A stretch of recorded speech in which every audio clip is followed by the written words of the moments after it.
Working with unique brands to develop content is really about articulating the true DNA of a brand. Here's what's the problem. Today we have a series of platforms and brands love shiny objects. So it's like, give me this platform strategy, give me this strategy. And they rush to memes. And memes are a challenge because they don't necessarily rally up to the DNA of a brand. They become a stunt.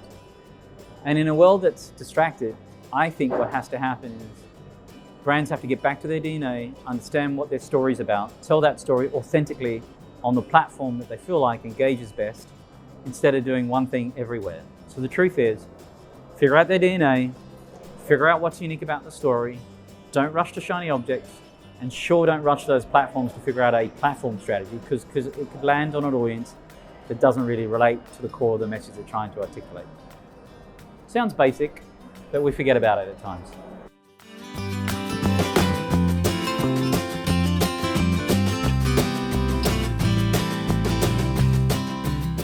Yeah, I'm known as the digital prophet because I made it up, but somebody wanted to call me an evangelist. I decided I didn't want that. They did exist before, so I wanted to infuse some fun into my title and into the industry.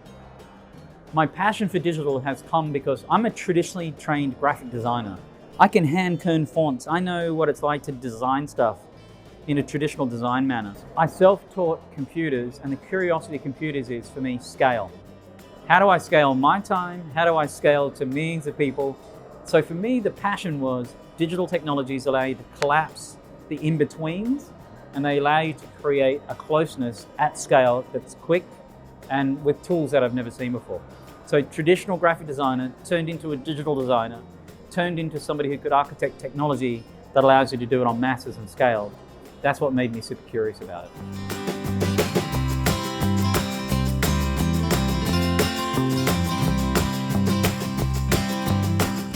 Yeah, I have a video series called Shing Reviews, and it allows me to have a platform where I can sit down with mavens who I think are really quite amazing in our industry, all of media as an industry.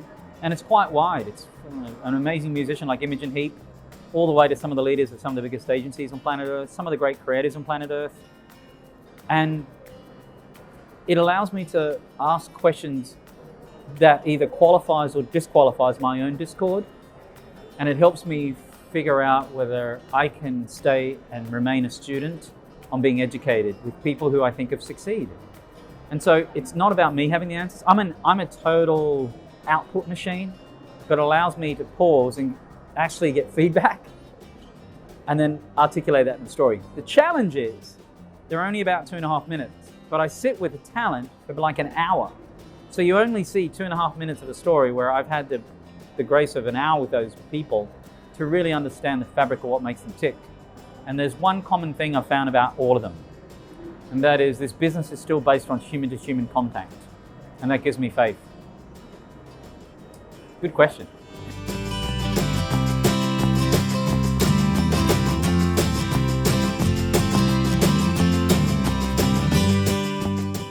What advice would I give people that are just starting their careers in digital marketing? It's not about digital marketing, it's really about what advice would I give to people that actually want to understand how the digital economy can work for them?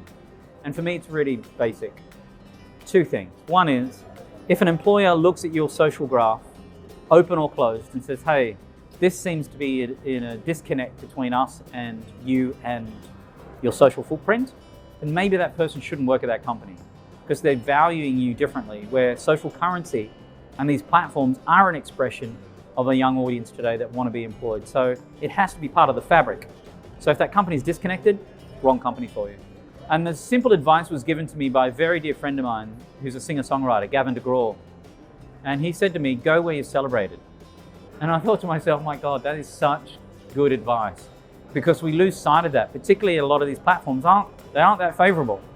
So for me, I just removed myself from them, and now I just go where I'm celebrated. It's made my life a whole lot more enjoyable.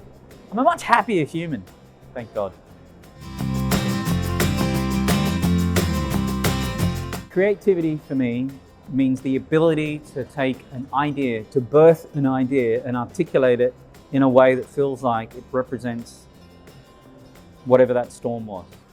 And so it runs the gamut of architecture, of music, of fine art, of sculpture, of digital design, of strategic planning, of being an ambassador for a brand. All of those things can really articulate creativity. But not all of us are artists, but all of us are creative, which I think is kind of the new paradigm that I'm just trying to personally get my head around. Because I believe I'm a designer and an artist and a creative. So I should probably stop thinking that way.